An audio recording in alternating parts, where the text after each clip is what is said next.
ضابط شرطة بيحقق في أكتر جريمة قتل في العالم يستحيل على أي ضابط شرطة إنه يحلها، والسبب هنعرفه في قصة فيلمنا النهاردة. بيبدأ فيلم النهاردة وبنشوف واحد اسمه فكرام واقع ومغمى عليه، وبعدها بيفوق وبيروح يدور على واحدة اسمها سوشمي وبيفضل يندى عليها، وفجأة بيسمع صوتها بتصرخ وبتندى عليه، ولما بيوصل عندها بيلاقيها محبوسة وبيحاول يكسر الباب ولكن ما بيقدرش، وفجأة اللي خاطفينها بيرش عليها بنزين وبيحرقوها. وقتها بنعرف ان فيكرام كان موجود عند دكتورة نفسية وبيتعالج وبيفتكر ذكريات الحادثة. فيكرام بيشتغل ضابط بوليس وبتنصحه الدكتورة ريتيكا انه يستقيل من الشغل بتاعه، لان وجوده كضابط بوليس بيفكره بكل الذكريات المؤلمة اللي حصلت في حياته، ومع الوقت هتسبب له مضاعفات وممكن يحصل له سكتة قلبية ويموت. لكن فيكرام بيرفض نصيحتها وبيطلب منها انها تديله علاج مهدئ، وبعدها بيستأذن منها وبيمشي. وبعدها بنشوفه موجود في غابة مع فريق بحث وبيحاولوا يدوروا على جثة مدفونة في المكان، ولكن بعد بحث لفترة كبيرة جدا مش بيلاقوا الجثة، فبيأمرهم فيكرام انهم يغيروا مكان البحث، ولكن الضابط اكشاي بيقول له ان الجريمة دي ما تخصكش ولازم تسيب المكان وتمشي. بس فيكرام بيتجاهل كلامه وبيأمر رجالته انهم يكملوا بحث عن الجثة في المكان اللي حدده، وبعد البحث بيلاقوا الجثة، وبعدها بيركب العربية مع زميله روهيت وبيمشوا. وتاني يوم في المعمل الجنائي بنشوف فكرم وروهيت بيتكلموا مع بعض وبيسألوا فكرم عن أمه المريضة، فبيقولوا إن الدكتور طلب مننا نحجزها في مستشفى في دلهي، وبعدها بتيجي المحققة نيها وبتتكلم معاهم، وبيستأذن روهيت علشان يرجع البيت لمراته سابنا، وبعدها نيها وفكرام بيقعدوا في مطعم وبياكلوا، وبتحاول تخليه يحكي لها عن ماضيه لكن بيقولها إنه ما عندوش الشجاعة إنه يتكلم دلوقتي. وبنعرف إن فكرام ونيها بيحبوا بعض وبيقضوا أوقات جميلة جدا وممتعة جدا مع بعض. وبتقابل نيها الدكتورة النفسية بتاعت فيكرام وبتنصحها الدكتورة إنها تقنعه إنه لازم يستقيل من شغله، لأن الشغل بيسبب له ضغط وهيجيب له نتيجة سيئة جدا معاه. ونيها وفيكرام بيكونوا موجودين في بيت روهيت، وصدمة بتحاول تقنعه انه يسيب الشغل بتاعه ويشوف اي وظيفة تانية، فبيغضب منها جدا لانه بيحب الشغل قوي، ولكن في النهاية بتقدر تقنعه انه ياخد اجازة من الشغل يرتاح فيها شوية، وبعدها بيقدر يرجع تاني لشغله لما حالته تتحسن. بيروح فيكرام عند القائد وبيكون موجود هو وروهيت، وبيطلب منه انه ياخد اجازة لمدة 3 شهور، ولكن القائد بيستغرب جدا منه لانه عمره ما طلب اجازة، ولكن فيكرام بيقوله لاسباب شخصية محتاج الاجازة دي ضروري، وبيقول له ان روهيت هو اللي هيكون مسؤول عن اسم الشرطه في الفتره دي. وبنشوف بريتي بتجهز نفسها عشان تخرج مع اصحابها، وبيجي لها اتصال وبترد عليه وبتقول اللي بتكلمها انها مش عايزه تتواصل معاها وتقطع علاقتها بيها، ما تتصلش بيها مره تانية. وبتنزل بريتي من اوضتها وبتقول لابوها انها خارجه مع اصحابها، وبتركب عربيتها وبتمشي، وفي نص الطريق عربيتها بتتعطل وما بتعرفش تعمل ايه لانها نسيت موبايلها في البيت، وبيقف لها واحد من اسم الشرطه اسمه ابراهيم وبيروح لها وبيعرض عليها يوصلها، ولكن بتقول له مش هينفع تركب معاه، وبتاخد تليفونه وبتتصل بابوها وبتقول له ان عربيتها اتعطلت ولازم يجي ياخدها دلوقتي، وابراهيم بعدها بيمشي. وابراهيم وهو راجع مره تانية بيشوف بريتي بتتكلم مع واحد راكب عربيه لونها ازرق بس بيكمل طريقه عادي. بعدها بشويه وابراهيم راجع بيلاقي ابوها واقف عند عربيتها وبيتكلم معاه وبيقول له انه جه ما لقاش بنته، فبيقول له ابراهيم انها خدت تليفونه واتصلت بيه واكيد هي روحت البيت او راحت تتفسح مع اصحابها. ولما بيتصل بالبيت امها بتقول له انها ما رجعتش. بيروح ابوها اسم الشرطه وبيعمل بلاغ لان بنته اتاخرت جدا وما رجعتش البيت كل ده، فبيروح ابراهيم يفحص عربيه بريتي، وبعدها بيروح كشك المراقبه وبيطلب انه يشوف تسجيلات الكاميرات، ولما بيفتشها مش بيلاقي اي عربيه لونها ازرق خالص موجوده في التسجيل، فبيستغرب جدا. فيكرام بيجي له اتصال من السيد ساكسينا وبيقول له ان حبيبته نيها اختفت ومش لاقيينها، فبيروح بسرعه عند القائد اجيت وبيقول له انه عاوز يمسك قضيه نيها، لكن القائد بيقول له ان اكشاي هو اللي هيمسك القضيه. وبيجي اكشاي وبيقول لفيكرام ان هو بيشتبه فيه لانه خطف نيها، لان روهيت قال له ان هو كان على خلاف مع نيها قبل ما ياخد اجازه ويسافر، وانهم بعد ما فحصوا تليفونها عرفوا انها اتصلت بيه كتير جدا وما ردش عليها. وبيحاول فيكرام يقنع القائد انه يمسك القضيه بتاعت نيها، لكن القائد بيرفض وبيقول له ان اكشاي بيشك فيه وما ينفعش تكون انت اللي ماسك القضيه. بعدها فيكرام بيطلب من روهيت انه يسمح له بدخول بيت نيها يفتشه، ولما بيدخل البيت بيشم ريحه عطر غريبه جدا وقويه وبيفضل يدور على ادله ولكن مش بيلاقي. وتاني يوم بيقابل روهيت وبيتكلم معاه وبيقول له ان كل حاجه في بيت نيها مترتبه زي ما هي ومفيش اي دليل على استخدام العنف معاها، بس شميت ريحه عطر قويه جدا في بيتها. روهيت بيقول له احتمال كبير تكون ريحه عطر واحد من الشرطه. وفيكرام وروهيت بيروحوا يفحصوا كل سجلات القضايا اللي كانت مسؤول عنها نيها، وبيعرف فيكرام انها كانت شغاله على قضيه بريتي اللي اتخطفت، وبيقول لروهيت اكيد الموضوع مش صدفه وان القضيتين مرتبطين ببعض. وبيروحوا عند المفتش المسؤول عن قضيه بريتي وبيعرفوا منه انه اتكلم مع نيها قبل ما تختفي بيومين، وقالت له انها توصلت لمعلومات خطيره جدا في قضيه بريتي وهتخلص التحليل الجنائي وهتقابله. فبيطلب منه فيكرام انه يديله الادله الخاصه بقضيه بريتي، فبيديله قطنه لقوها في عربيه بريتي، فبيطلع القطنه وبيشمها وبيلاقي فيها نفس ريحه العطر اللي شمه في اوضه نيها، وبيعرف ان المجرم واحد.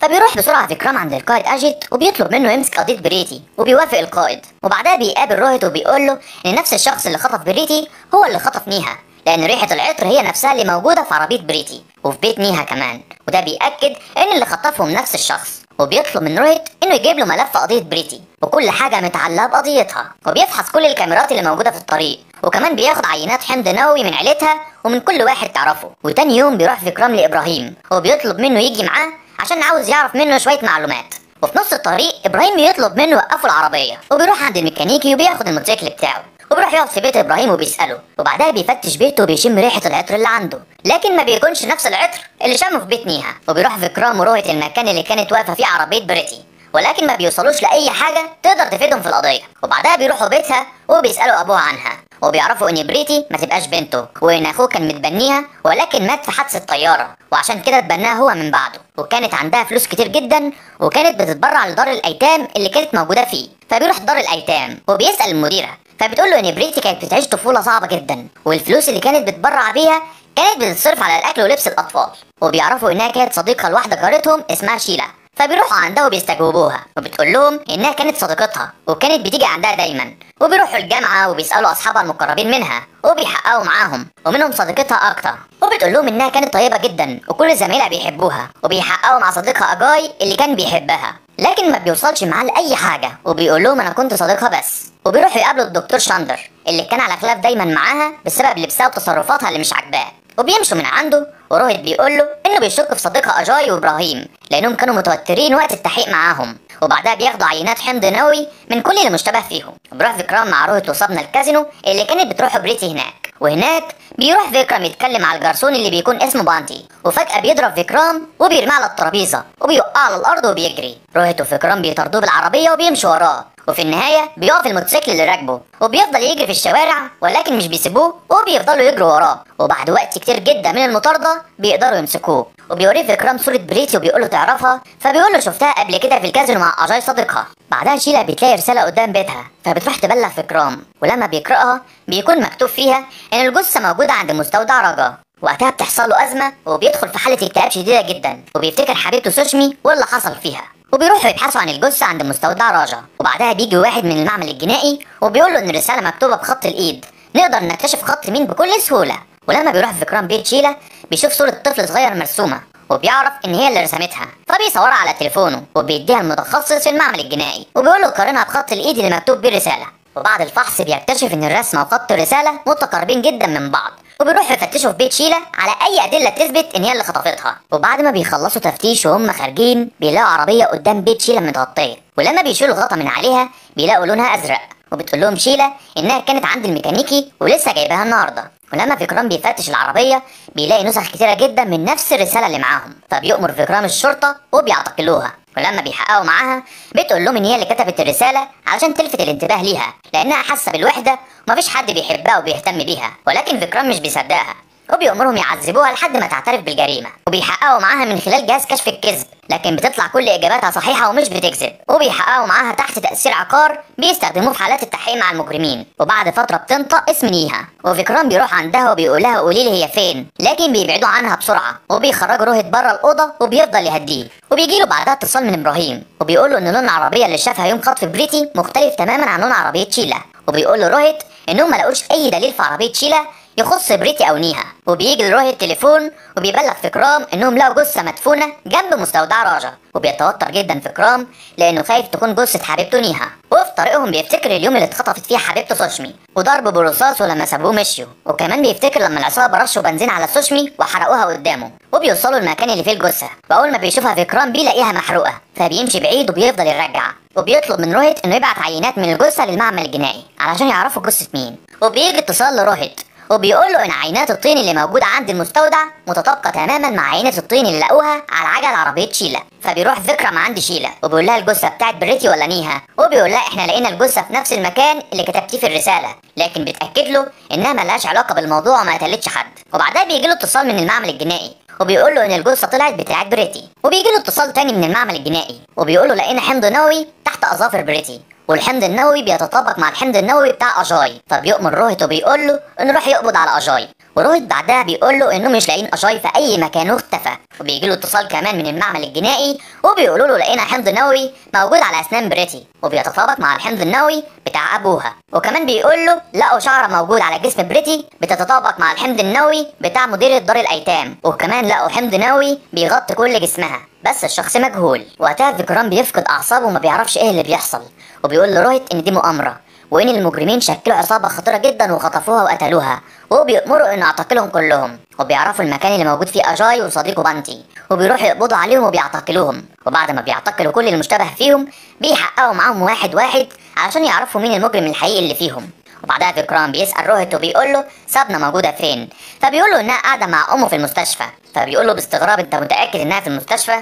فبيجيبوا سابنا اسم الشرطه وبيبتدي فيكرام يحقق معاها، وبنعرف انها كانت صديقة بريتي في دار الايتام وانهم يعرفوا بعض كويس جدا. ولما بيسألها فيكرام انت ما قلتيش ليه انك تعرفي بريتي؟ قالت له انا ما كنتش اعرف ان هي اللي اتقتلت لانها كانت في امريكا وما اعرفش انها رجعت الهند تاني. فروهيت بيقول له انه ما كانش يعرف ان سابنا تعرف بريتي وانها ما قالتلوش انهم كانوا موجودين في دار الايتام مع بعض. وبعدها بياخدوا عينة حمض نووي من سابنا عشان يقارنوها مع الحمض النووي المجهول اللي لقوه في جسم بريتي. وتاني يوم بيجي لفيكرام اتصال من اسم الشرطة وبيقولوا له ان في بنت موجودة هنا اسمها ايشا وبتقول عندها معلومات خطيرة جدا وعاوزاه تقابلك. ولما بيقابلها فيكرام بتقول له انها كانت ماشية بعربيتها ووقفت علشان جالها اتصال، وفجأة جت عربية لونها ابيض وخرج منها واحد وكان عاوزها تنزل منها لكنها خافت منه ومشيت وجت هنا علشان تبلغ عنه. وبتقول لهم اوصافه وانه كان ليه دقن طويلة ولابس طاقية. وبيروحوا يفحصوا كاميرات المراقبة وبيلاقوا ان في عربيه نقل كبيره جدا عدت وقت اختفاء بريتي، واللي راكبها كان لابس طاقيه وكان ليه دقن كمان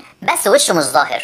وبيقابل القائد اجيت وبيقول له انه واثق فيه انه يقدر يقبض على المجرم. فبيوعده فيكرام ان مش هيحصل اي حاجه لنيها زي ما حصل لسوشمي وهيقبض على المجرم. وبيلاحظ فيكرام في يوم واحد بيصلح عربيه عطلانه وبيفتكر اليوم اللي كان فيه مع ابراهيم وراح عند الميكانيكي وخد منه الموتوسيكل بتاعه، وبيشتبه في الميكانيكي اللي بيكون اسمه فهد لانه بيكون ليه دقن وبيطابق الوصف اللي وصفته ايشا. فبيروح بسرعه عند الورشه بتاعته لكن مش بيلاقيه موجود والورشه مقفوله، وبيتفاجئ بوجود العربيه البيضاء اللي وصفتها ايشا موجوده قدام الورشه بتاعته. ولما بيسال عليه الجيران بيقولوا له ان ليه يومين ما جاش الورشه. فبيروح عند ابراهيم وبيساله عن البيت اللي ساكن فيه فهد وبياخده معاه وبيوصلوا لبيت فهد وبيشوف العربيه الزرقاء هناك. وابراهيم بيأكد ليه ان هي دي العربيه اللي شاف بريتي واقفه جنبها يوم ما اختفت. وبيدخلوا البيت اللي ساكن فيه فهد وبيروح فيكرام يشم العطر بتاعه وبيكتشف انه نفس العطر اللي شمه في اوضه نيها وفي القطنه اللي كانت موجوده في عربيه بريتي. وهنا بيتاكد ان فهد هو القاتل الحقيقي. وفجاه فهد بيضرب عليهم نار وبيحاول يقتلهم وبيجري، ولكن بيجري وراه فيكرام وبيحاول يمسكه. وفهد بيقتل ابراهيم وبيحط المسدس على راس فيكرام، وقبل ما يقتله بيجي اكشاي وبيضربه في رجله بالرصاص وبيقبض عليه. ولما بيسالوه عن نيها بيقول له انا نفذت الامر اللي طلب مني، وبيقول لهم هوديكم عند بيت الراجل اللي طلب مني اخطفهم. وبياخدوه في العربيه وبيوصلهم لبيت الراجل اللي طلب منه يخطف بريتي ونيها. وبيطلب فيكرام من اكشاي انه يطلب دعم من القوات. وبينزل فيكرام من العربيه وبيوصل عند البيت وبيكسر الباب.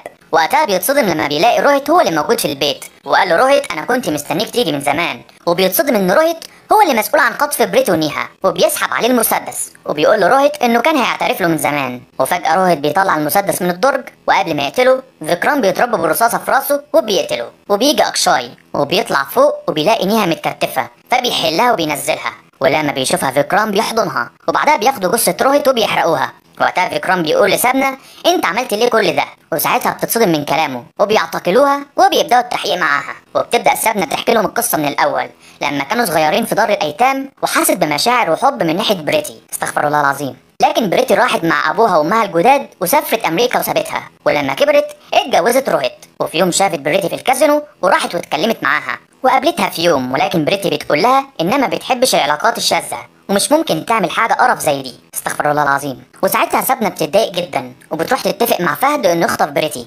وبتديله الفلوس اللي هو عاوزها وبينفذوا خطتهم مع بعض وبيحقنها بمخدر وبيخطفوها. ولما بتفوق بريتي بتلاقي سابنا جنبها وبيتخانقوا مع بعض فبترميها على الازاز وبتتقتل. وبيجي روهيت وبيساعدها وبياخدوا جثه بريتي وبيدفنها وبعدها بيحرقها وبيزور كل الادله وبيشتت كل افكار فيكرام وبياخد كل عينات الحمض النووي بتاعت كل واحد مشتبه فيه وبيحطها على جسم بريتي، وانه خطف نيها عشان كانت قربت توصل لدليل في قضيه بريتي يثبت انها هي اللي خطفتها، وعشان كده خطفوها وكانوا هيسفروها خارج الهند ولكن فشلوا. وفي يوم فيكرام بيكون قاعد مع نيها وبتقول له عاوز اعرف كل حاجه عنك. فبيقول لها احكي لك بعدين، وبياخدها علشان يركبوا العربيه وبيمشوا، ولكن فجاه واحد بيضرب عليهم رصاص من بعيد. وبكده يكون خلص فيلمنا النهارده. ما تنساش اللايك لو بتشوف